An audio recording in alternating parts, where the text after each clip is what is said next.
মানুষ মানুষের অবস্থানকেই ভালোবাসে।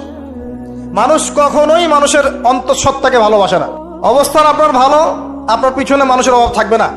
আজকে আপনার ক্ষমতা আছে, পাওয়ার আছে, খ্যাতি আছে, ইত্যাদি আছে, মানুষ দেখবেন পিছনে ঘুরঘুর করছে, ঘুরঘুর করছে, এবং এরা কিন্তু সবাই সবার স্বার্থেই ঘুরঘুর করছে। এর বাইরে আল্লাহ পাক কিছু মানুষের মনে আল্লাহর পক্ষ থেকে মহব্বত দেন, এটা আলাদা বিষয়। এটা শুধু ধার্মিকদের ক্ষেত্রেই সম্ভব। ওই দুই ব্যক্তি যারা আরশের ছায়া ছায়া পাবে, যারা একে অপরকে আল্লাহর ওয়াস্তে মহব্বত করেছে, তাই না? অতএব আল্লাহর পক্ষ থেকে একটা মহব্বত থাকে, এটার কোনো স্বার্থ থাকে না, নিঃস্বার্থ ভালোবাসা। এটা টোটালি নিঃস্বার্থ ভালোবাসা, কোনো স্বার্থ নাই। কিন্তু দুনিয়ার ভালোবাসা স্বার্থিক, স্বার্থপর। অবস্থানকে আপনাকে মূল্যায়ন করা হবে। আপন শুধু আল্লাহ পাক আপনার। আল্লাহর জন্যে যার যার হক তাকে তাকে দিয়ে দেন, নিজের হক আল্লাহর কাছে চেয়ে নেন, আপনি সুখে থাকবেন ইনশাআল্লাহ।